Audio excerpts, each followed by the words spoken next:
SHS competition on Friday night. Thank you to all of the participants and congratulations to Eli Hewitt, who was crowned Mr. SHS. Together we raised $1,505 for Children's Miracle Network. Also, congratulations to Maddie Dane, who was selected Secretary of the South Dakota State Student Council Executive Board for the 2021-22 school year. Friday is your last day to purchase a yearbook. For this last week, we are entering everyone who purchases a yearbook into drawings for a Pancheros gift certificate and an Elks Movie Theater gift basket.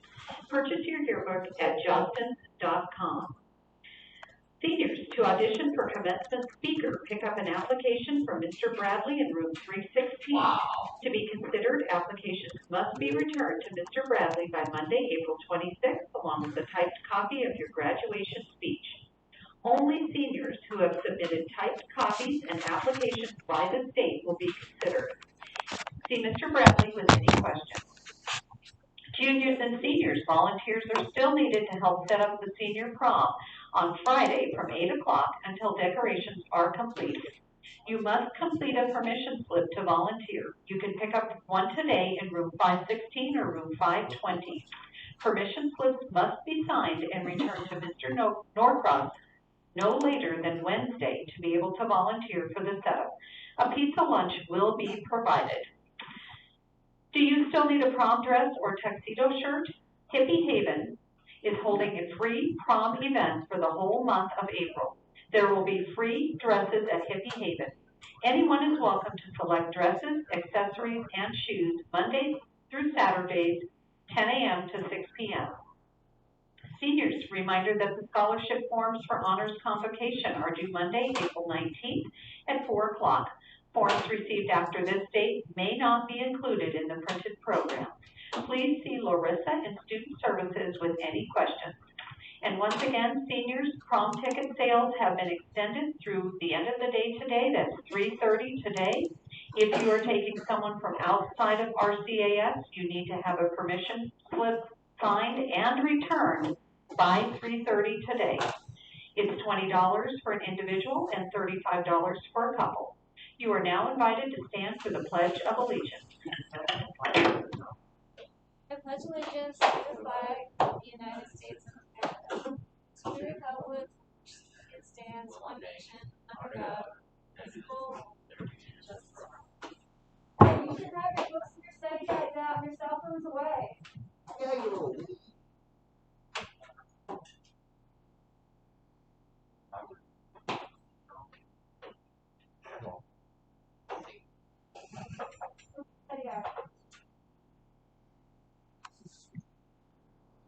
Page on the study guide. It should be back there. Yeah, it should be back there. We're on chapters 1 and 2, so it should be 7, 8, and 9, which you guys were working on the last time we met.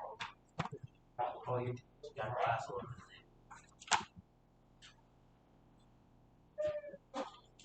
Did anyone finish those pages? You finished everything? What pages? Pages 7, 8, 9 in your study guide that you're looking at right now. Should we have finished them? Yeah. Hey, what? 7, 8, 9. Well, I think you said 7's finished, 8's not, and neither is 9. Okay. Alright, well those are your grades that you have to turn in every week. So we're moving on to chapters 4. Oh, wait, right. What? What's the deal?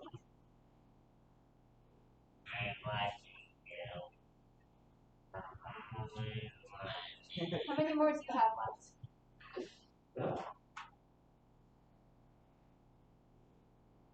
You?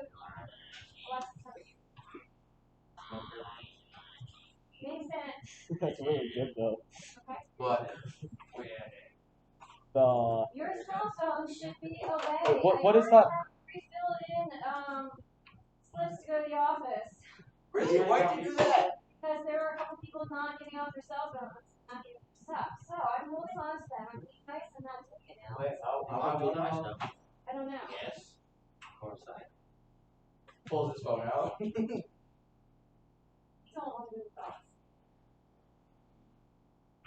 Alright, so we have two options. You can, take a few minutes to finish up those couple of questions that you have remaining. Let's do Or that. we can start reading chapters 3, 4, 5. 3, 4, No, this is the first one. Well, you're Why? done. Yeah, I That's know. why. Let's do the first one. It's long. What? Huh? Okay, you have 10 minutes to work on whatever you need to work on for those chapters 1 and 2, and then we'll start reading again. But keep in mind, this is the only thing we're doing for the rest of the school week. We should do those Mr. and Mrs. books. Mr. and Mrs. Yeah, you know, it's like that British book with like real people, little white books. See those ones? Hey, you should be working somewhere else. What? You're distracted here.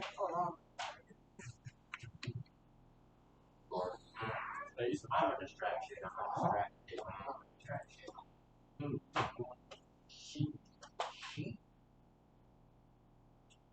She did bad word. What about shit? Oh! I said shit.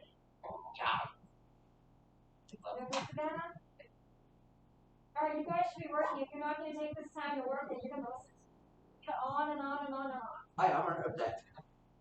Yeah, like, Alright, say raise less. your hand if you want me to continue reading. Boys, if you want me to continue reading, raise your hand. And then we'll have time at the end to work on the questions.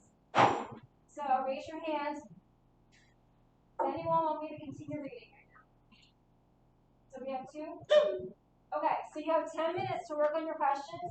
Keep in mind that after that, academic management's a good place to do it, or we're going to have extra time in class. Okay, so you have until 10 o'clock. Then you will. Hey, why think this was my class? Sorry. I really Well, Well, which no. class is that? You could have gave him a better person for executive I didn't get management. it. Yeah, why did Miss Crossway get a choose? I didn't even choose. Isn't that 3 options? Or 2 more options? Yeah, there's But shoeless it would mess and up bends. lunches. Yeah, but it's not the same lunch.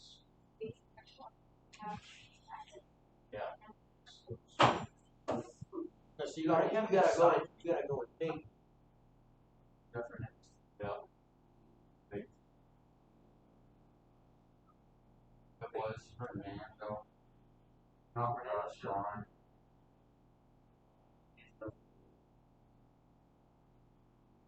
Okay, you should be working for 10 minutes.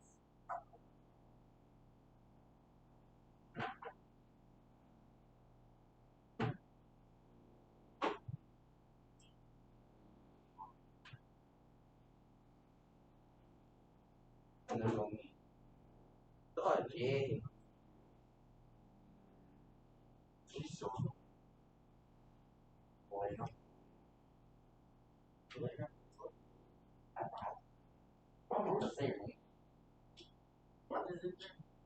You can use your books if you need to find answers. So your grades, you don't want me to put in X already.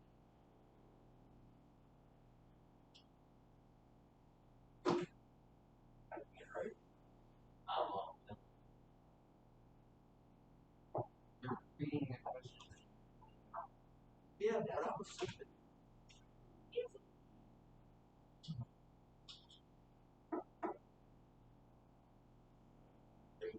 No, she did.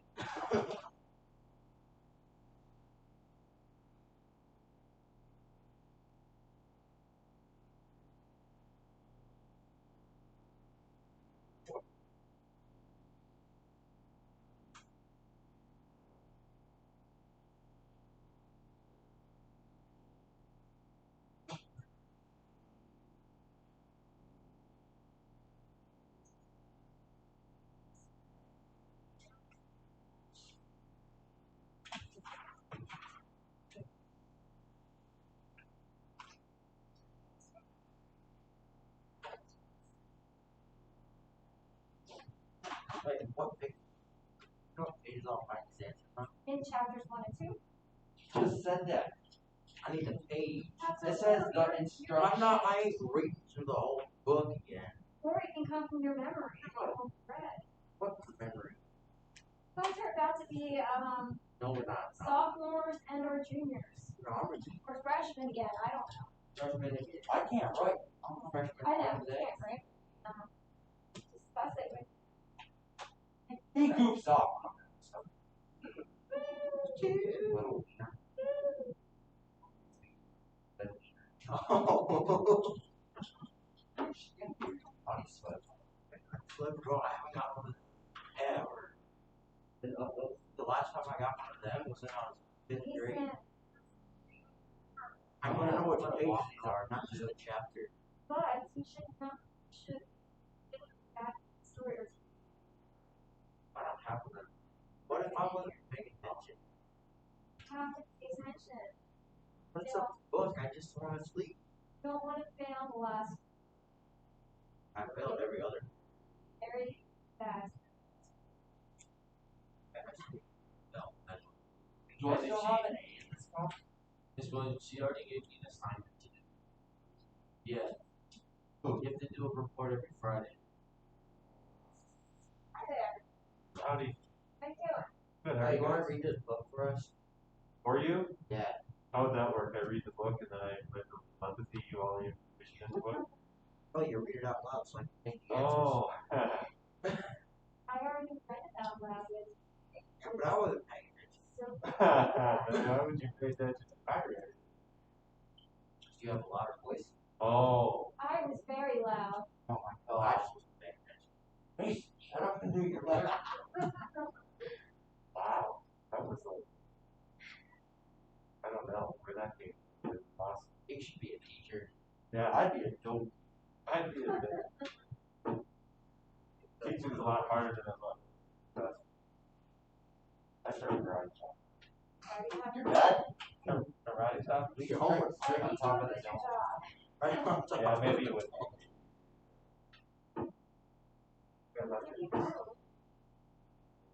He draws. Oh. Oh. They have another 5 minutes. I see that. Dang. Do your work. Dang. Life's a lot easier if you make good choices. Life is tough, but it's tougher when you're stupid. That is true. It's a word. Smart one. That's right. It's stupid and smart. How come everybody has masks on their hands? Well, he has right. That's, I think, the third cast I've seen. I had surgery. Dang. Alright. Have a good day. Wonderful day. Oh, yeah. You too. You too. That's all. Alright, we're moving on now. Right? Alright. And then if you have not finished chapters 1 and 2, you can sit with me later and I'll have you go over it. If you choose not to do it, you'll just get the grade that you have. Will I get a good grade on it? Yeah, We'll you talk can't. about Can't write. So yeah, you can't just write stop. unless there's a little draw a line for this.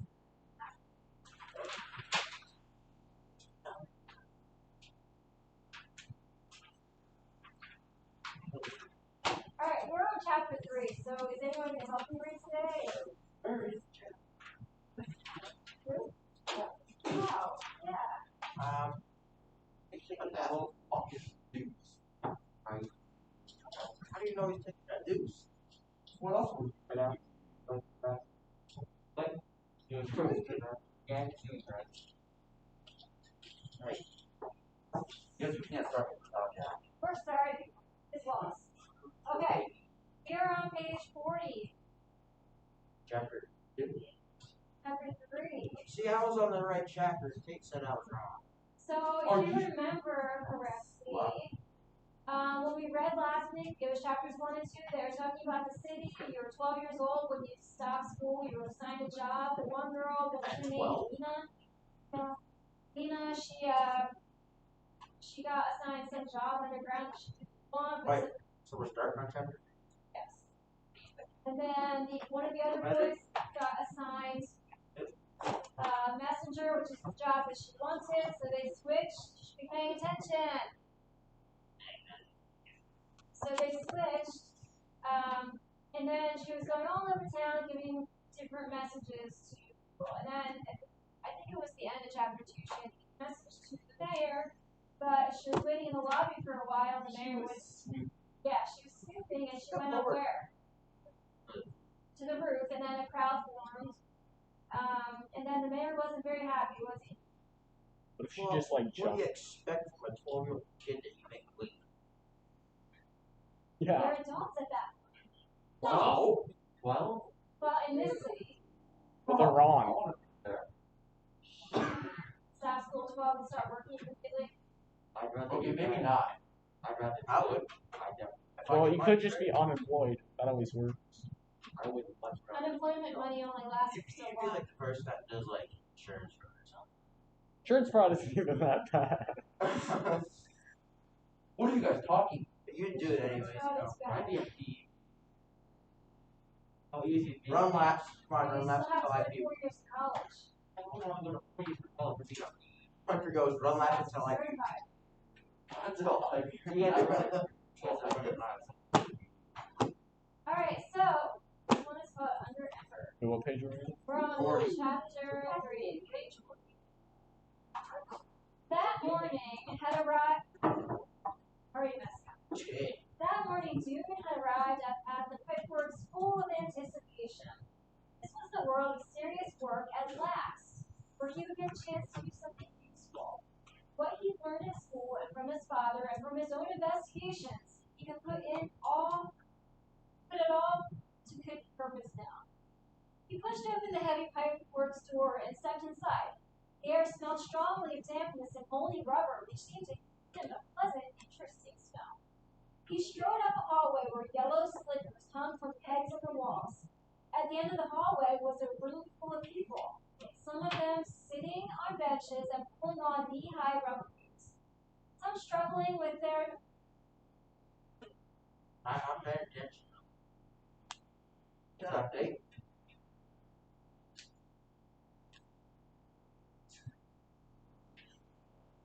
You're listening to music. Uh-huh. I just saw your earbuds. He goes, I know. He's sitting there scratching his head as he's If that's the choice you choose to make, I mean, definitely pass. What is it? I saw you take that. What is that behind you, Mom? Shows it behind it. Okay. At the end of the hallway was a room full of people, some of them sitting on benches and pulling on knee-high rubber boots, some struggling with their slippers, some buckling on tool belts. A ruckus clamor filled the room. Dune watched from the doorway, eager to join in, but not sure what to do. After a moment, a man emerged from the throng. He thrust out a hand. "Mr. Monk, Pickles Directory," he said. "You're the new boy, right? What size feet do you have? Large, medium, or small?" "Medium," said Dune, and Lister found him a slicker and a pair of boots. The boots were so ancient that their green rubber was cracked all over as if covered with spider webs. He gave Dune a tool belt, too, in which were wrenches and hammers, spools of wire, and tubes of some sort of black goo. "You'll be in tunnel 97 today," Lister said. "Arlen Frall will go down with you and show you what to do." Pointed at a short, delicate-looking girl, the white blonde braid down her back. "She may not look like an expert, but she is." Dune buckled his tool belt around his waist and put on his slipper, which for some reason smelled like sweaty feet. "This way," said Arlen, without saying hello or smiling. She wove through the crowd of workers to a door-marked stairway and opened it. Stone steps led so far down that Dune couldn't see the end of them. On either side was a sheer wall of dark reddish stone, glistening with dampness. There was no railing. Along the ceiling ran a single wire from which a light bulb hung every few yards. Water stood in shallow pools on each stair. In the hollow worn into the stone was by years of footsteps. They stared down. Dune concentrated on his feet. Consequence made it hard not to stumble. As they went deeper, he began to hear a low roar. So low he seemed to hear it more with his stomach than his ears. And louder and louder. Was it a machine of some kind? Maybe the generator? The stairway came to an end at a door marked main tunnel. Arlen opened it, and as they stepped through, Dune realized that the sound he had been hearing wasn't a machine, it was a river. He stood still, staring. Like most people, he had never been really sure what a river was, just that it was water that somehow flowed on its own. He'd imagined it would be like a pure, narrow stream that came out of the kitchen faucet, only bigger, and horizontal instead of vertical. But this was something entirely different. Not a stream of water, but endless tons of it pouring by, wide as the widest street in Ember, churning and tipping and swirling. The river roared past its turbulent surface like black glass scattered with flecks of light. Dune had never seen anything that moved so fast, and had never heard such a thunderous, heart-stopping roar. The path they stood on was about 6 feet wide and ran parallel to the river farther than Dune could see in both directions. In the wall along the path were openings that must lead, Dune thought, to the tunnels that branched everywhere below the city. A string of lights like the one in the stairway hung high up against the arched ceiling. Dune knew he was standing beneath the north edge of Ember. In school, you were taught to remember the directions this way. North was the direction of the river, south was the direction of the greenhouses, east was the direction of the school, and west was the direction left over, having nothing in particular to mark it. All the Pipeworks tunnels branched off from the main tunnel to the south toward the city. Arlen leaned toward Dune and shouted into his ear. First was at the beginning of the river, she said. She led him up the main tunnel for a long way. They passed other people in yellow slippers who greeted Arlen, nodded, and glanced curiously at Dune.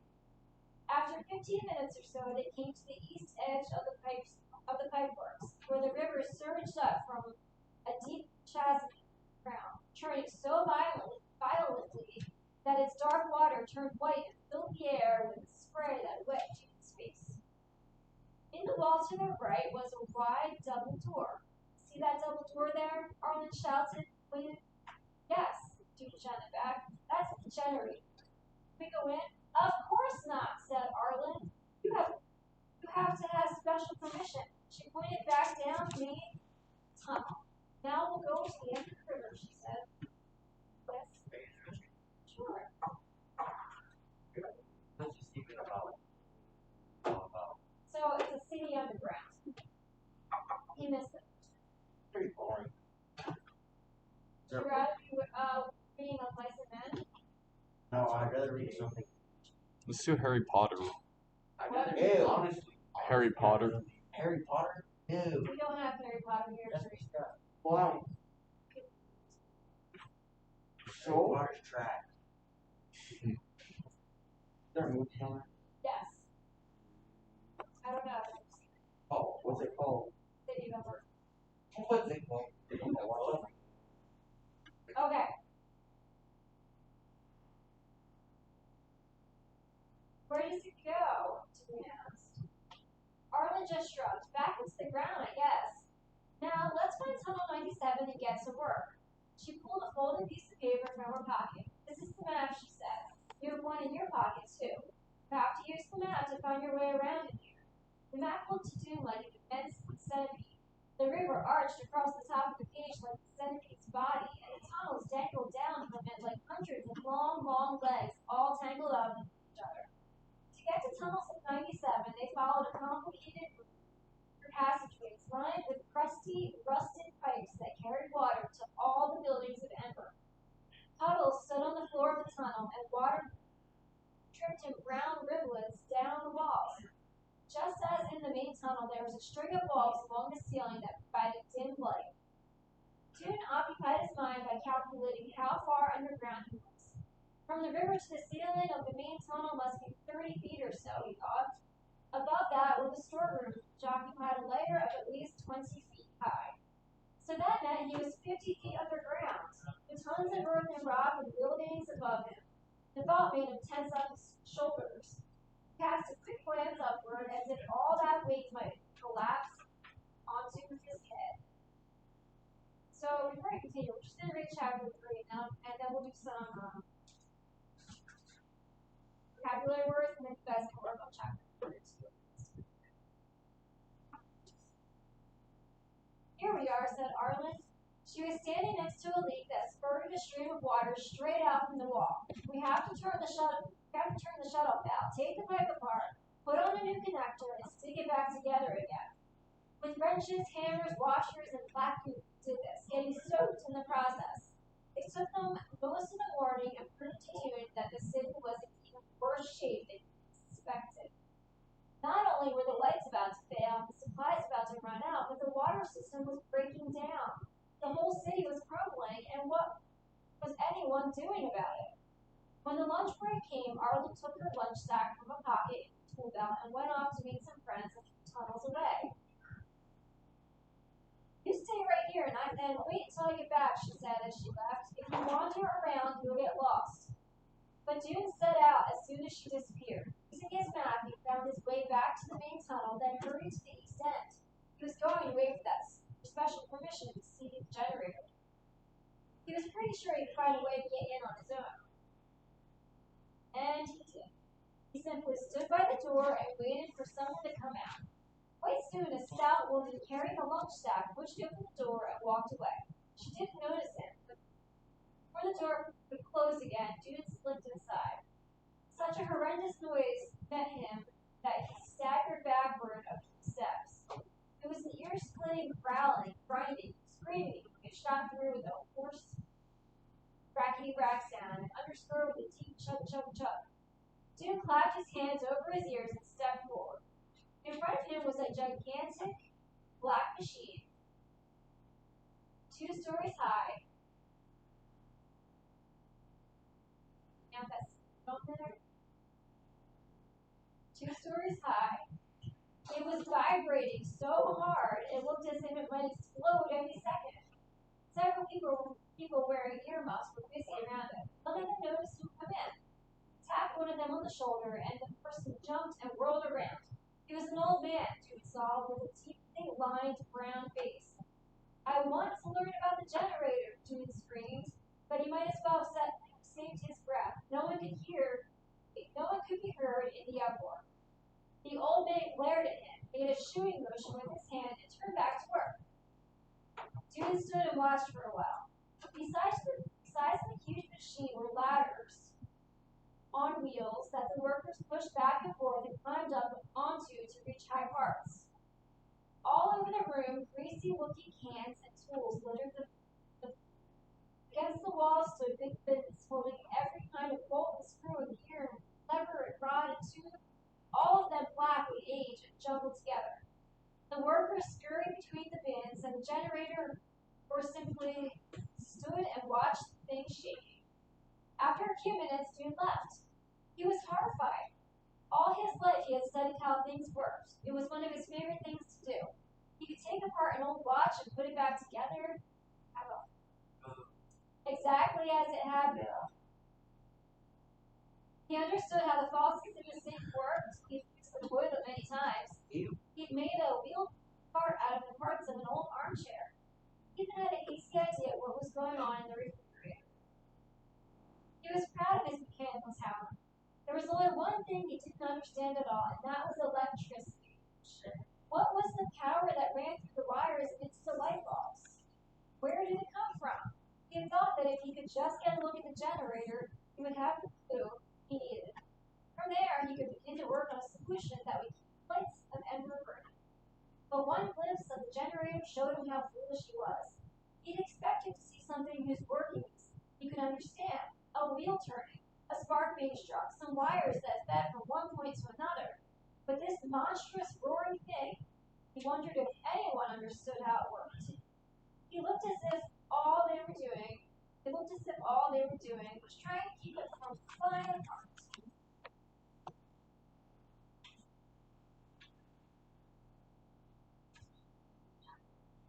See? As it turns out, he was right. They're just long. When the day was over and he was upstairs taking off his boots and slippers, he saw the old man from the generator room and went to talk to him. Can you explain to me about the generator, he asked. Can you tell me how it works? The old man just sighed. All I know is the river makes it go. But how? The man shrugged. Who knows? Our job is just to keep it from breaking down. If a part breaks, we got to put on a new one. If a part freezes up, we got to oil it. He wiped his hand wearily across his forehead, leaving a streak of black grease. I've been working on the generator for 20 years. It's always managed to chug along, but this year, I don't know. The thing seems to break down every couple minutes. He cracked a wry smile. Of course I hear we might run out of light bulbs before that, and then it won't matter if the generator works or not. Running out of light bulbs, running out of power, running out of time, disaster was right around the corner. That's what Jim was thinking about when he stopped outside the gathering hall on his way home and saw Lena on the roof. She looked so free and happy up there. He didn't know why she was on the roof, but he wasn't surprised. It was the kind of thing she did, turning up in unexpected places, and now that she was a messenger, she could go just about anywhere. But how could she be so lighthearted when everything was falling apart? He headed for home. He lived with his father in a 2-bedroom apartment over his father's shop in Green Square. A small item shop which sold things like nails, pins, tacks, clips, springs, jar lids, doorknobs, bits of wire, shards of glass, chunks of wood, and other small Shards of things. glass. Yeah, that might be useful in some way. The small item shop had overflowed somewhat into their apartment above. In the front room, where other people might display a nice teapot on a tabletop or to attract the squashes or tomatoes on a shelf, they had buckets and boxes and baskets full of spare items for the shop. Things June's father had collected, not yet organized for selling. Often these items spilled over onto the floor. It was easy to trip over things in this apartment and not a good idea to go barefoot. Today, June didn't stop in the shop to see his father before going upstairs. He wasn't in the mood for conversation. He removed 2 buckets of stuff from the couch. It looked like mostly shoe heels and flopped down on cushions. He'd been stupid to think he'd understand the generator just by looking at it, when other people had been working on it their entire lives. The thing was, he had to admit, he always thought he was smarter than other people. He'd be sure that he could learn about electricity and help save the cities. He wanted to be the one to do it. He'd imagined many times a ceremony in Market Square organized to thank him for saving Emperor, with the entire population in attendance and his father beaming from the front row. All June's life, his father had been saying to him, "You're a good boy and a smart boy. You'll do grand things someday, I know you will." But June hadn't done much that was grand so far. He aimed to do something truly important, finding the secret of electricity. And, as his father watched, he rewarded for his achievement. The size of the reward didn't matter. A small certificate, too. Or maybe a badge to sew on his jacket. Now he was stuck in the muck of pipes, patching up pipes that would leak and break again in a matter of days. It was even more useless and boring than being a messenger. The thought made him suddenly furious. He sat up, grabbed his shoe heel out of the bucket at his feet, and hurled it with all his might. It arrived at the front door just as the door opened. June heard a hard thwack and a loud ouch at the same moment. Then he saw the long, lean, tired-looking face of his father in the doorway. June's anger drained away. "Oh, I hit you, Father. I'm sorry." June's father rubbed the side of his head. He was a tall man, bald as a peach potato, with a high forehead and a long chin. He's a man, baby. He had kind, slightly puzzled gray eyes. "Got me in the ear," he said. "What was that?" "I got angry for a second," said June. "I threw one of these old heels." "I see," said his father. He brushed some bottle tops off of the chair and sat down. "Does it have to do with your first day at work, son?" "Yes," said June. His father nodded. "Why don't you tell me about it?" he said. June told him. When he was finished, his father ran a hand across his bald head as if smoothing down the hair that wasn't there. He sighed. "Well," he said, "it sounds unpleasant, I have to admit. About the generator especially, that's bad news. But the pipe works is your assignment. No way around it. What you get is what you get. What you do with what you get, though, that's more the point, would you say?" He looked at June and smiled a bit sadly. "I guess so," he said. "But what can I his father. You'll think of something, you're a clever boy. Main thing is to pay attention. Pay close attention to everything. Notice what no one else notices. Then you'll know what no one else knows, and that's always useful. He took off his coat and hung it from a peg on the wall. How's the worm? He asked. I haven't looked at it yet, said Jude. He went into his room and came out with a small wooden box covered with wool scarf. He set the box on the table and took the scarf off and gave his father both bent over to look inside. A couple of limp cabbage leaves lay on the bottom of the box. One of the leaves was a worm. On one of the leaves was a worm about an inch long. A few days before school ended, June had found the worm on the underside of the cabbage, slicing up the vinegar. It was a pale, soft green, velvety smooth, all over tiny, stubby eggs. June had always been fascinated by bugs. He wrote down his observations about them in a book he had titled Crawling and Flying Things. Each page of the book was divided lengthwise down the center. On the left, he drew his pictures with a pencil sharpened to a fiddle-like point. Moth wings with their branching patterns of veins, spider legs which had minute hairs, and tiny feet like claws, beetles with their feelers and their glossy armor. On the right, he wrote what he observed about each creature. He noted what it ate, where it slept, where it laid its eggs, and, if he knew, how long it lived. This was difficult with vast moving creatures like moths and spiders. To learn anything about them, he had to catch what glimpses he could as they lived their lives out in the open. If you put them in a box, they scrambled around for a few days and then died. This worm, though, was different. It seemed perfectly happy to live in the box June had made for it.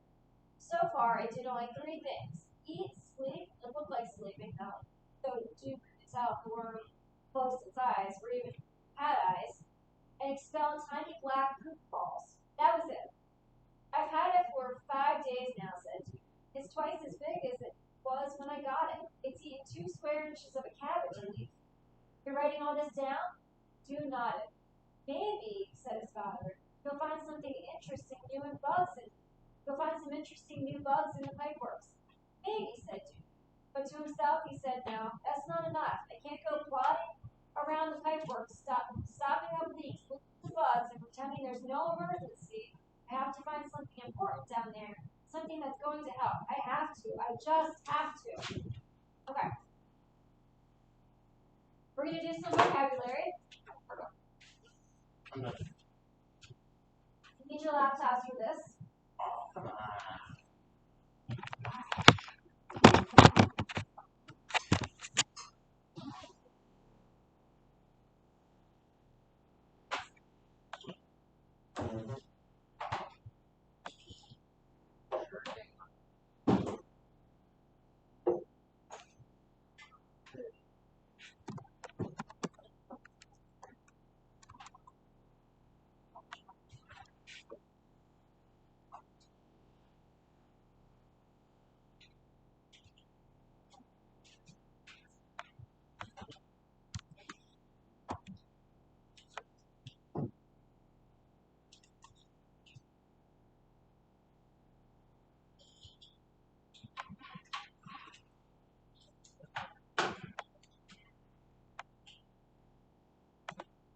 Wait, do we get the canvas or where do we go?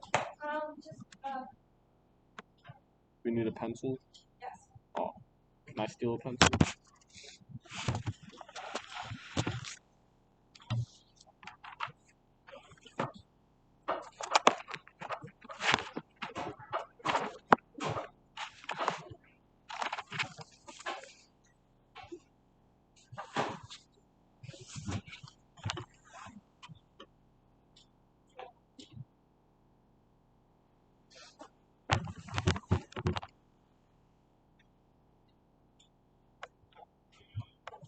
All right.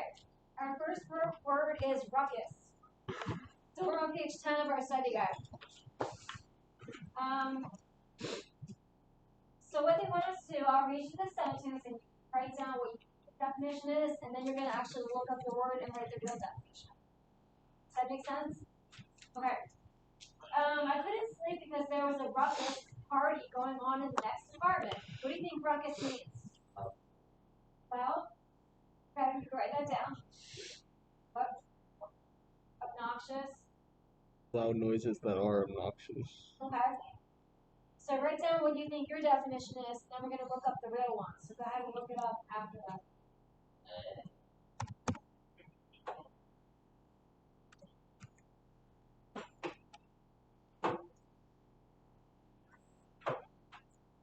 Making or construction a disturbingly harsh or loud noise.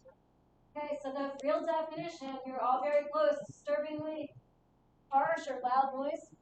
Okay, so you're gonna write down disturbingly harsh or loud noise for the real definition, for the dictionary definition.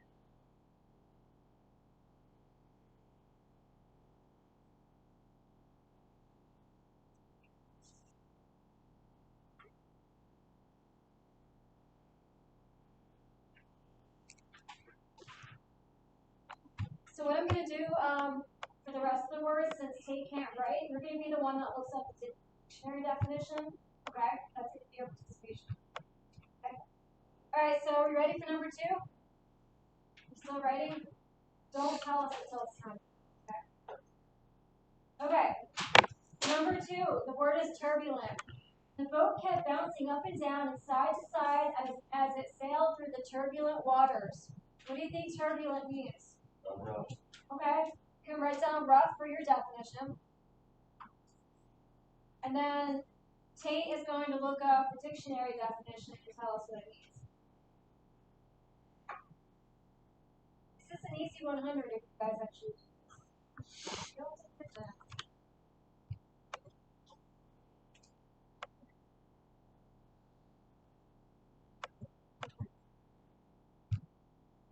All right, what do you got?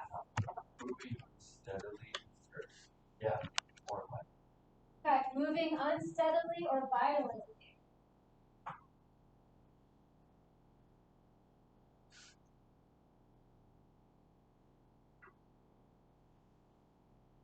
Moving unsteadily or violently.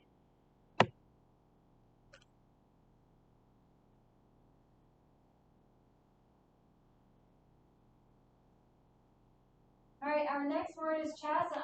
The earthquake left a chasm into which the hut fell. A hole. I think it's a hole. What do you think, Mark? No? Alexis? Anybody else have a guess? Yes?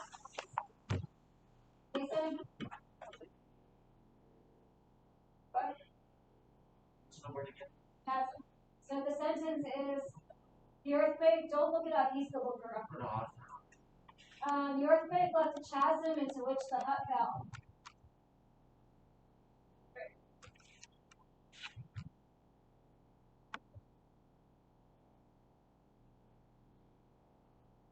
Close. Got something, Mason?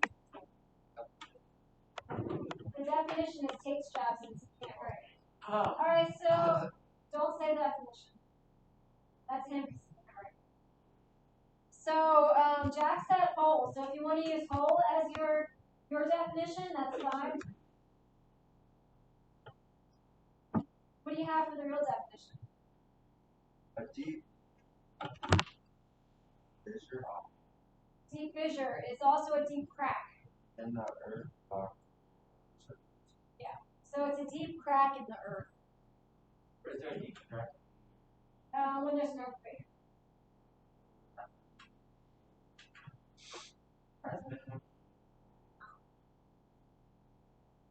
There's a tornado here.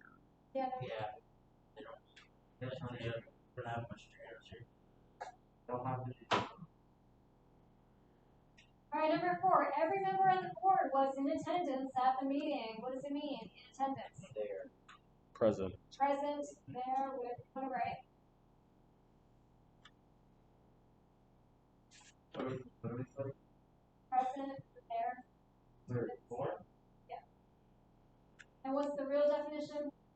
The action, state,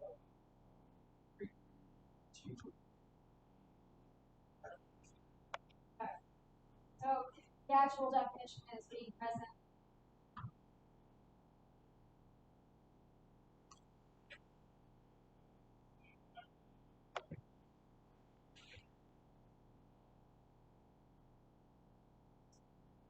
Right, number 5. After running around in circles, the dog was enmeshed in the rope used to tie him to the tree. What do you think it means?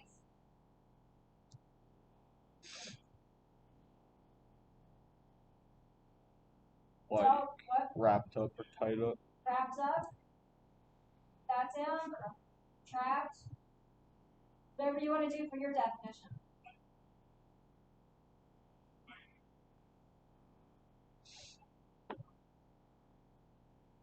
And what's the dictionary definition? Tangled.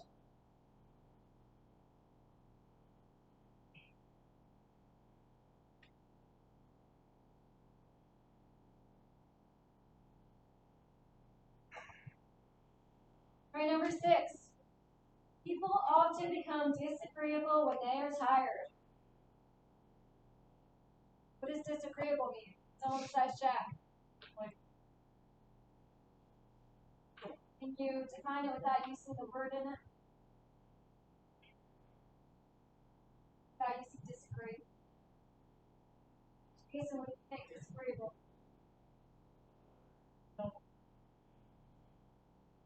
So they get angry at each other. Right. After that, angry at each other. What is the dictionary definition? Not pleasant. Not pleasant or enjoyable. So it's not pleasant or enjoyable.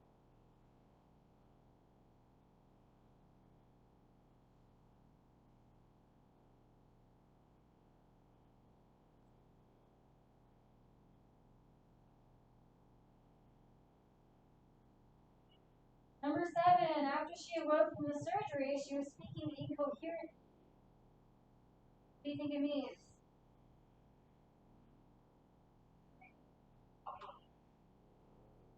Sort of.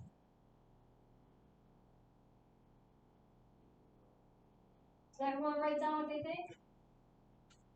Okay, what's the real definition? Express and civil or So we could put confusing, incomprehensible, whatever you want. So imagine someone who's intoxicated. Sometimes they're incoherent, don't understand what they're saying.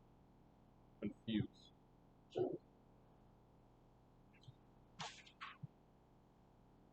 Wait, is there more?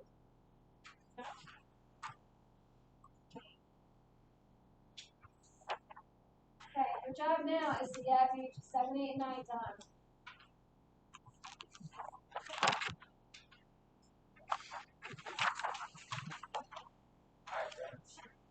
Are we done with these?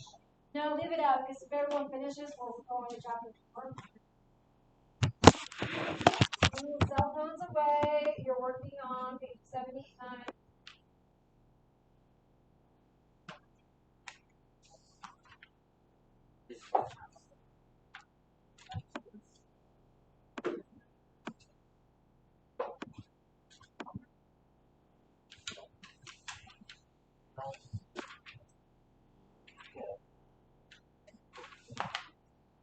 Is that where you're going to sit and do your work and not do it?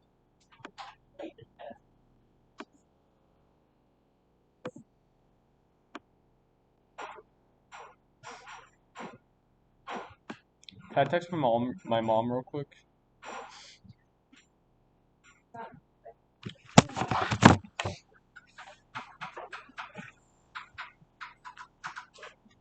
That means everybody should be working, yes.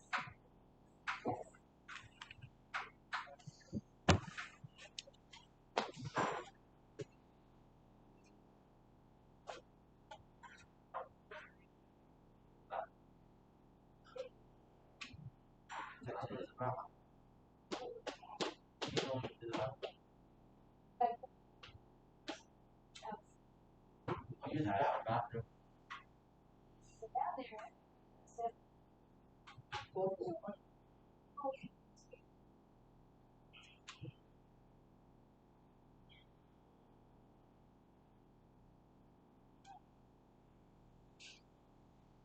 The answers to the questions. Okay, what's that?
Do you know when this semester started? I believe it was in Of what month? the semester. Yeah. It was like January 22nd. What's that? Dude, you better.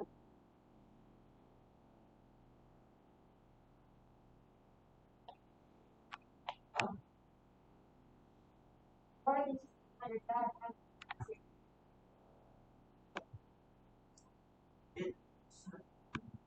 So, right, Got it.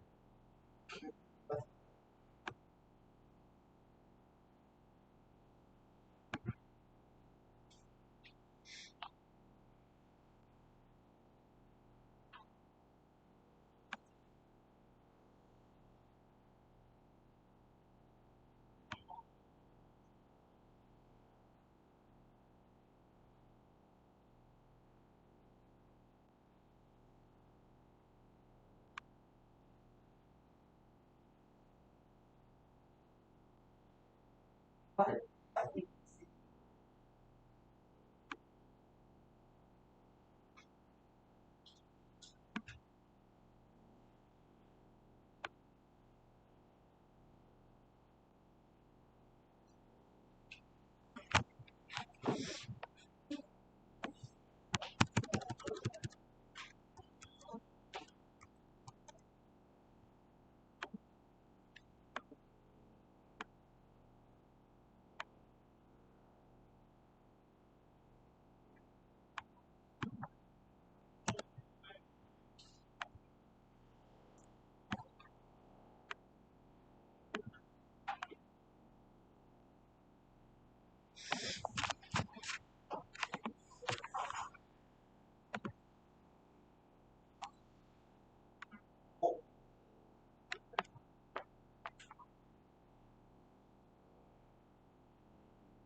Section.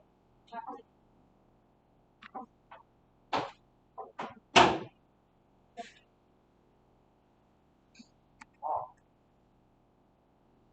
Yeah. That's how we're on. So, well, we're not doing that yet.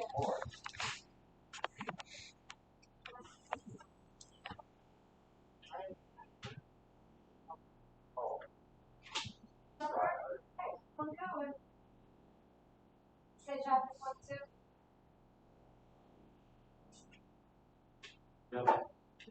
I wasn't even interested. Oh, no. Dummy. You got bubbles. No.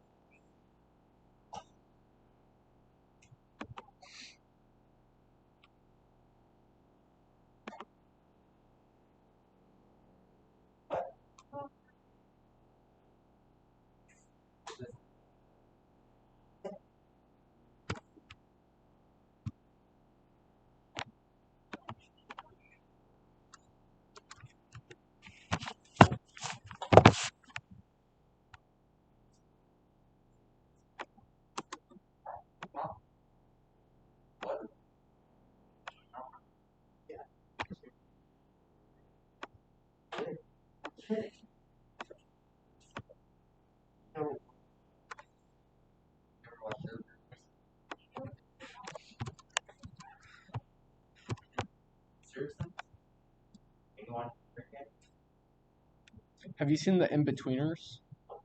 The what? The In-Betweeners? No. Look, it's on Netflix. Watch it. No. It's a show. Retarded. It's funny. It's funny. Listen, I know you're not done. Hey, homework out. You're gonna be surprised when I put these grades up there and someone goes, ah, I don't know, but I put a grade What? Think like that, bro. I just did it.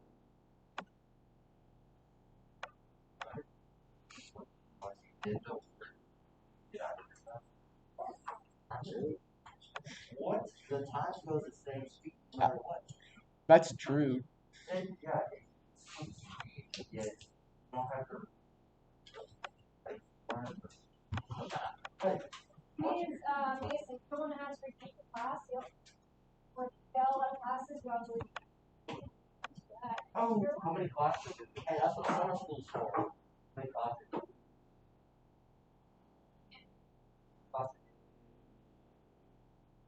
You need the right amount of credits. So if you don't have the right amount and you can't make it up with summer school, I'm not having a chance to pass if I get all my credits. and I think you can. I had summer school in 7th grade. I think you can only take 2 classes. So Mason, you do it work. How many did you say? Four?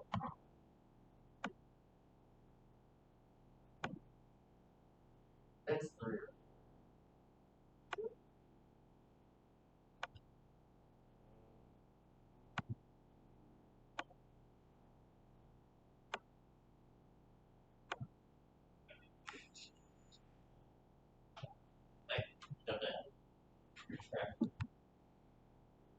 I don't get number 1. Do I just like put my own answer in it?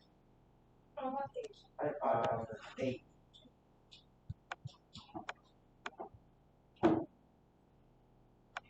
No, it talks about what's wrong with the builder's plan. In the instructions. Oh, right here.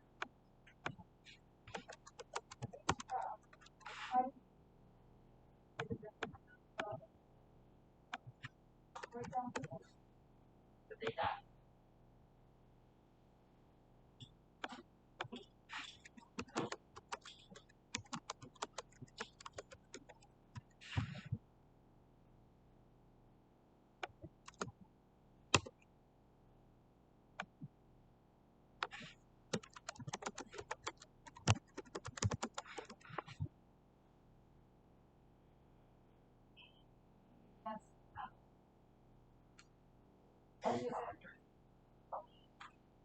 Oh, that's not me. It's just never. I know, That's you're not trying me. to. That's me. Yes. Wasn't that loud?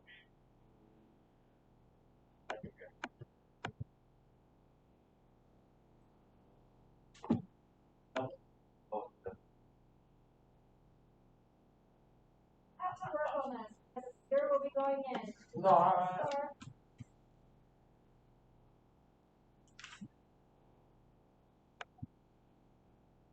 No, because I heard it from somebody else too. Wasn't me.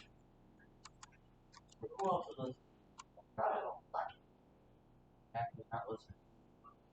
This is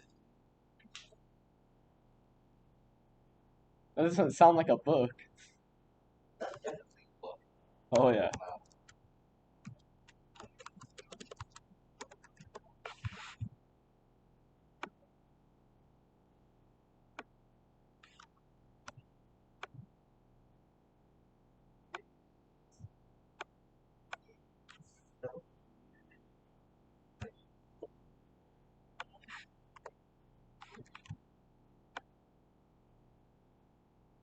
So you have the thing. Yeah. That's what I had.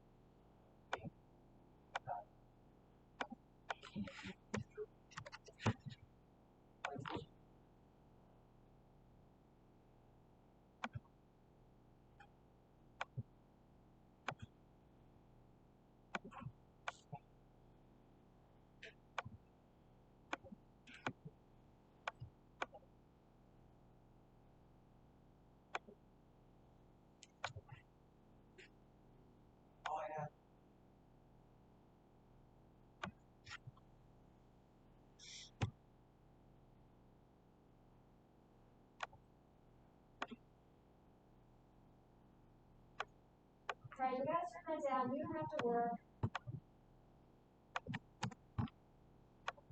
Who else is still working?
Not doing.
Alright,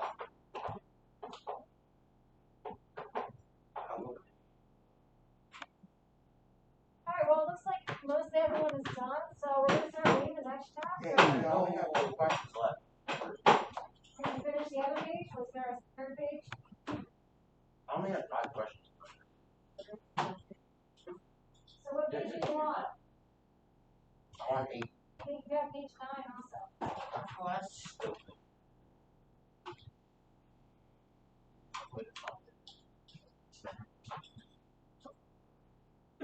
So, Listen, where's your laptop?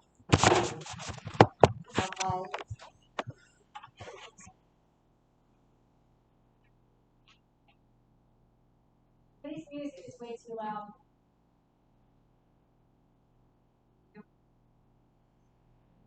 Is it actually that loud? yeah, oh, cool. Alright, so we're gonna finish off week 10, reading chapter 4, and let's see how long this is. Oh, it's long. Yeah, chapter 4 is pretty long. What? Thanks for that. I'll spell it. Yo, I can't find chapter 5. Page 7 She again? was Miss Benson. Like, is Miss Benson? Yeah, no. Oh, that's where they go. Yeah, Miss Perry. Who's the parent? Miss Perry. No, she looks She looks like a scared attitude. You're gonna have a blast in there. Oh, no, I'm not. If they don't let me be on my phone, I'm gonna have to No, that's probably kids. They do? Yep. They try to take time. We tried to. Oh, Alright, chapter 4, something lost, nothing found. One day when Lena had been a messenger for several weeks, she came home to find that Granny had thrown all the cushions from the couch onto the floor, ripped up a corner of the couch's lining, and was pulling out wads of stuffing. "What are you doing?" Lena cried. Granny looked up. "With the sofa stuffed." just said. I covered that now. I dropped. Okay. Oh, fine. sofa stuffing stuck to the front of her dress and clung to her hair. Something is lost, she said. I think it might be in here. What's lost, Frankie? I don't quite recall, said the old woman. Something The old important. gremlin? What a nice way to refer to your grandma. Oh. Put your phone away, Mason. I don't need AIDS. Say you're yeah, but I can call AIDS. Not AIDS. No. Oh.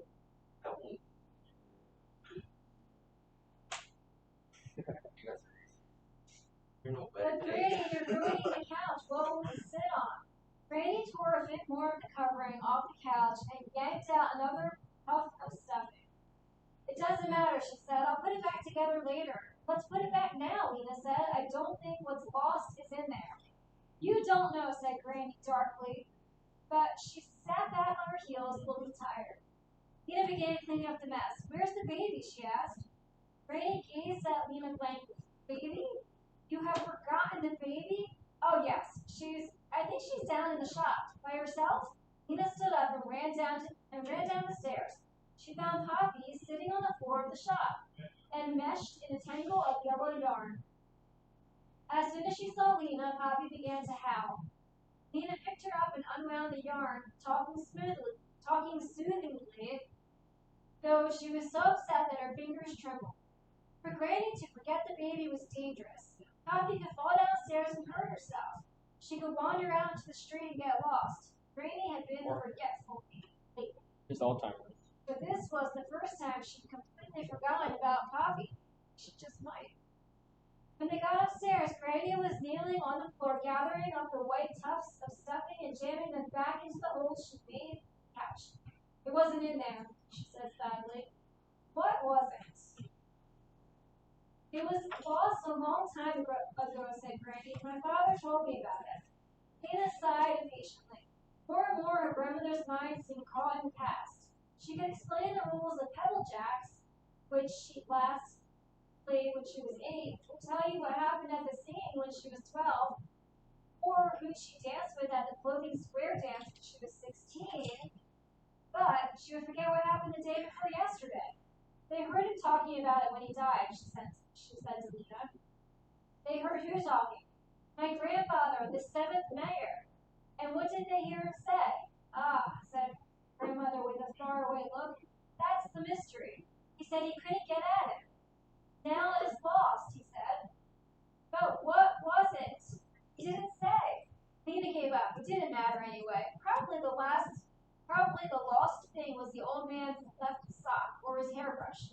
But for some reason, the story had taken root in Granny's mind.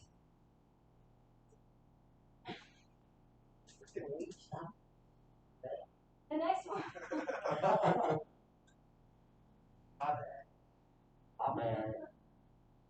The next morning, on her way to work, Lena stopped in at the house of their neighbor, Eveline Murdew. Mrs. Murdew was brisk in her manner and in her person, thin and straight as a nail, but she was kind in her unsmiling way. Until a few years ago, she'd run a shop that sold paper and pencils. But when the paper and pencils became scarce, her shop closed. Now she spent her days sitting by her upstairs window, watching people in the street with her sharp eyes. Lena told Mrs. Murdew about her grandmother's forgetfulness. Will you look in on her sometimes and make sure things are all right, she asked. I will, certainly, said Mrs. Murdew, nodding twice friendly. Lena went away feeling better. That day, what is happening Look over who's here? being the dummy now. So we all need to get out of our seats and stretch for a minute. Okay. Everyone else stretch. Oh yeah. Get it. Gotta get them deep squats. Get all limbered up. You gotta do something like this. You gotta do this part. Rubber Go like that. Oh yeah. It's about as far as I'm going. My shoulders. Now you gotta touch the toes. Pally. Oh. Me. Oh. Grody. Ow. You're gonna go all over your hands. Dude, that's nap. Oh, your back hurt. Oh, stretches your legs here. Oh, pretty good. Oh my god, dude. Oh, how are you doing? I've been building this shed, alright? So, I don't think boys that much. Alex used to be able to do the splits. What? Dude, that was like 5 years. He's out. Or not, that was like Mason, 6 you're or closest to 7th the grade. door. Man, how do you? Hey, Hunter, you touch that. Okay. Just for. Yeah, you can touch your toes. Tate can't touch his toes. I can't either. Really? Alright, let's all try it. Yo, Holmes, what you gotta do every day is wake up and just, I guess I can almost do it. I don't know if I can. I'm right here. Alright, so Holmes, I can do that. Never mind. I touched my toes with these items. Ooh, I touched my. That's Dude, scary. hold it though. What the I can heck? touch my toes like that. He goes, ha. Yeah. Alright. Let's get back to this fascinating story. No, it's not fast. Take now you try to push Would up. you rather be reading or listening? What is that even about? That's the sad story, right? It's awful. Right here. The reading Awful. is I can go back. boring. I think my brother read it. Is it like super sad or something? Some parts, but sit in your seats. Holy water. Earthquake. Alright, back to the story. That day, Lena was given a message by Arvin Schmidt, Whoa. who ran the Cali Street Vegetable Market, to be delivered to Lena's friend Clary, the greenhouse manager. Stand for a reason.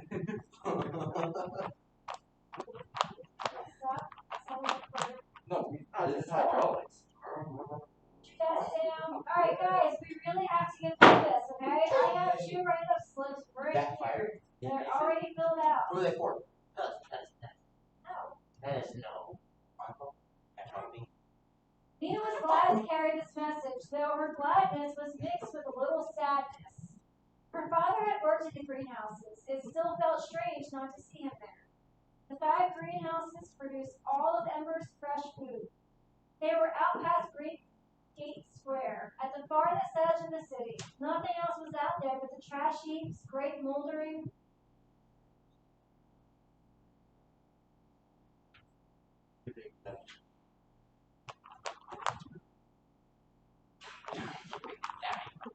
You were distracting for everyone.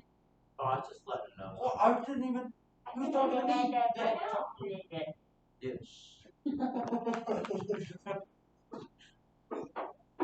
What is it? When this time Nina returns, she's gonna be sitting right in here. Yeah. Sounds like I'm doing. Where is she? She's having. Ribs. Okay. The 5 greenhouses produced all of Ember's fresh food. They were out past Green Gate Square, at the farthest edge of the city. Nothing else was out there but the trash heaps, great moldering, stinking hills that stood on rocky ground and were lit by floodlights high up on the poles. It used to be that no one went to the trash heaps, but the trash collectors who dumped the trash and left it. Now and then, a couple of children might go there to play, scrambling up the side of the heaps and tumbling down. Nina and Lizzie used to go there when they were younger. They'd pull out the occasional treasure, some empty cans, maybe an old hat or a cracked plate, but not anymore. Now there were guards posted at the trash heaps to make sure no one poked around. Put your mask on properly. Everyone that doesn't have it on properly except for me because I'm reading. I'm reading too.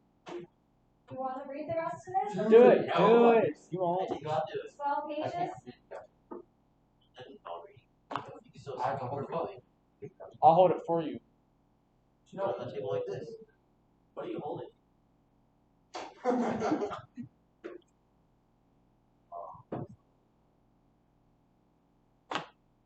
Hey, take somebody in the Are we door. gonna have to wear masks next year? I hope not. Alright, we should be reading, not talking about anything else that's going on. Is there somebody in the door? No. Alright, I don't even know where I left off. Every day, a team of people methodically sorted through the trash heaps in search of anything that might be at all useful. They'd come back with broken chair legs that could be used for repairing window frames, bent nails that could become hooks for clothes, even filthy rags, stick with dirt that could be washed out and used to patch holes in window blinds or mattress covers. Nina hadn't thought about it before, but now she wondered about the trash sifters. Were they there because Ember really was running out of everything? Beyond the trash heaps, there was nothing at all. That is, only the vast unknown regions, where the darkness was absolute. From the end of Diggory Street, Nina could see the long, low greenhouses. They looked like big tin cans that had been cut in half and laid on their sides. Her breath came a little faster now. Greenhouses were a home to her in a way. She knew that she was most likely to find Clary somewhere around Greenhouse 1, where the office was, so that was distracting. So that was where she headed first. A small tool shed stood beside the door to Greenhouse 1. Nina peeked into it but saw only rakes and shovels.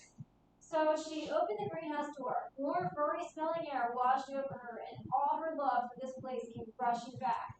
Out of habit, she gazed up toward the ceiling as if she might see her father there on his ladder, tinkering with the sprinkler system, temperature gauges, and the lights. The greenhouse light was whiter than the yellowish light of the Ember Street lamps. It came from long tubes that ran the length of the ceiling. In this light, the leaves of the plants shone so green they almost hurt Nina's eyes.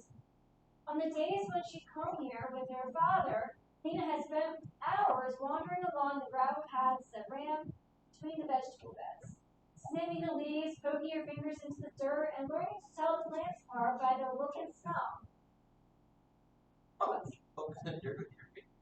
Kid, Ooh, dirt. How would you do this? Dirt. Covered food. notice how the women are just taking it all in. You and call not Jack a woman? I was pointing to He the goes, picture. women. Jack and Ted, right? Paul? You know I wasn't including you. I know Alright, you the Jack women, it, so Jack. notice how the women and Jack are I'll not look it up. laughing. Did we Jack it? Jacqueline. Jack. Jack it. Who's Jack? You never Jack get it. through a full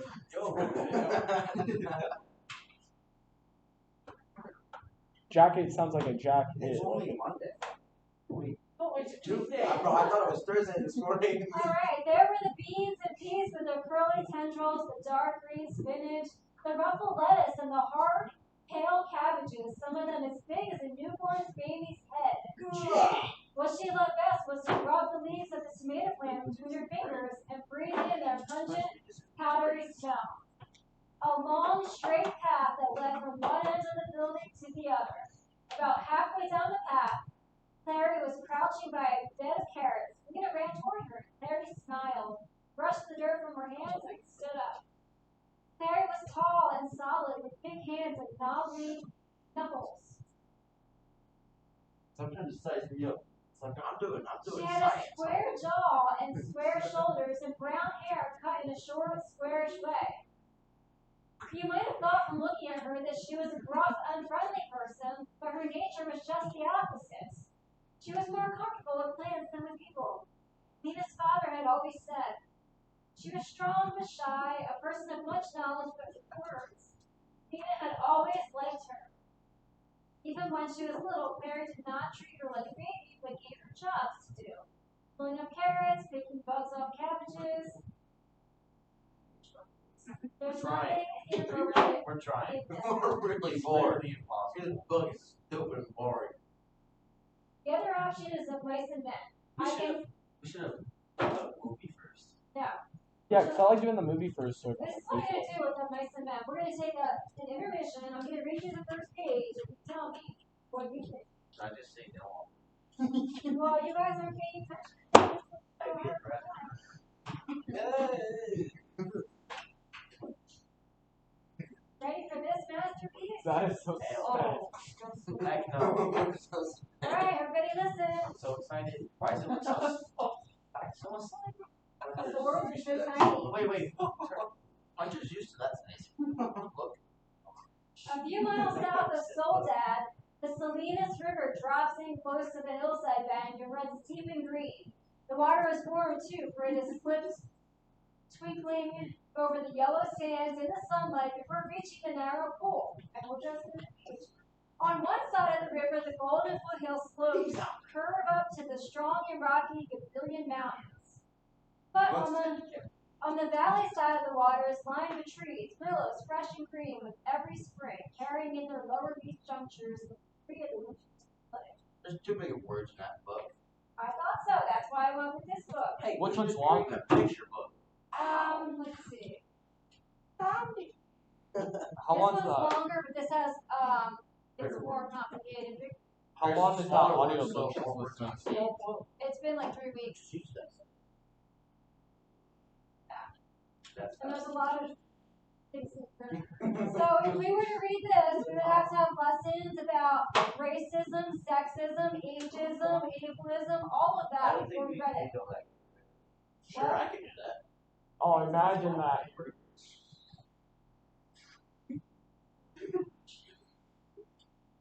What's sexism?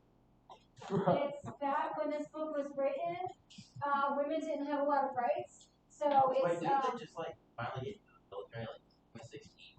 I don't know about that, but they didn't have a lot of That rights. was recently. So in the book, they don't even like refer to the women with their real names. They call them different names, and Oh. there's What's a lot of What's it different? When was it written? So like 1930 something. Edward. Oh, yeah, Edward is in that book. Yep. And then there's Shake. All right, let's get back to this. Dropping it. Some Okay, I'm ready.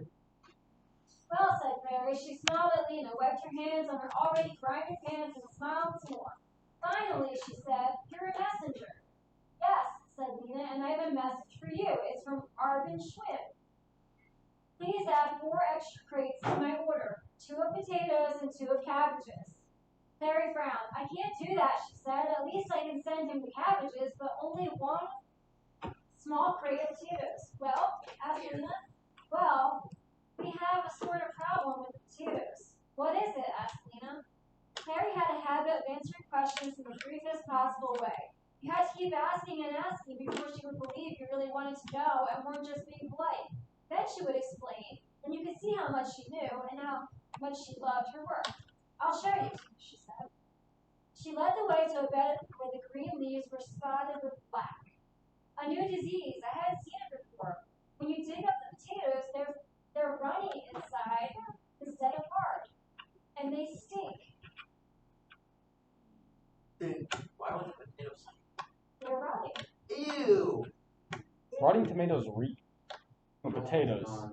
I think if you're around rotting, like moldy potatoes, and you just let them sit there, they can kill you. Smell? Like it's toxic. Yeah. I'm going to have to throw out all the ones in this bed. There are only a few beds left that weren't infected. Most people in Denver have potatoes at every meal. Mashed, boiled, stewed, roasted. They had fried potatoes too in the days before the cooking ran out. "I'd hate it if you couldn't have potatoes anymore," Lena said. "I would too," said Clary.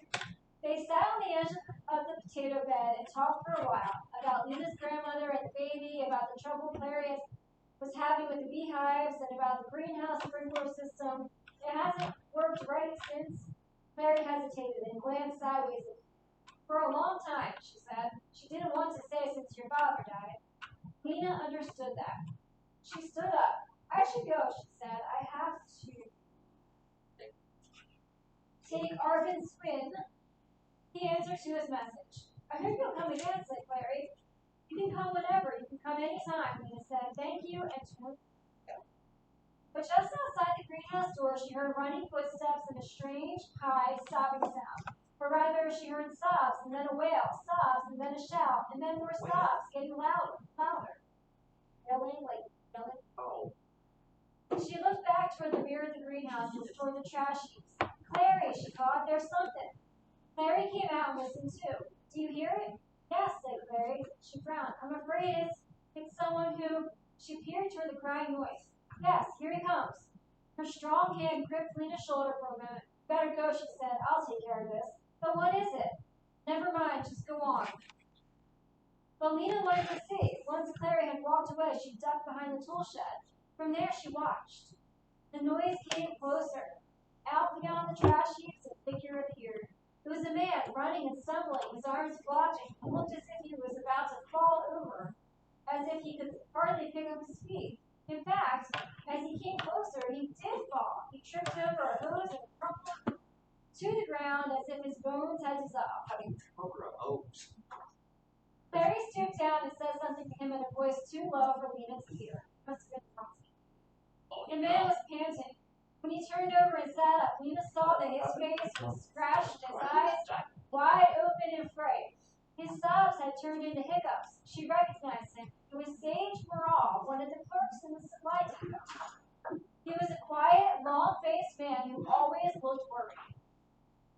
Stop. Oh, no, you weren't doing a big deal. Larry helped him to his feet. The two of them came slowly toward the greenhouse, and as they got closer, Lena could hear what the man was saying. He spoke very fast in a weak, trembling voice, hardly stopping for breath. You're just weak. Come on. I think you got wasted here. What's your life say? Steve. Oh my. I'm just gonna have to go to the office now. We're almost done. We can definitely. Who was that? I think we have like 5 minutes. Was you, Mason? What? Is that you? What? You know. I said who we? I said you stayed. I didn't say nothing. What happened? Andre, what's that smile on your face for? Fuck up. Yeah. Happy We're working on happy grades. Okay, everyone put their study guides Oh, and my books away. Hey, you look good as a ball man. Oh, yeah. Check.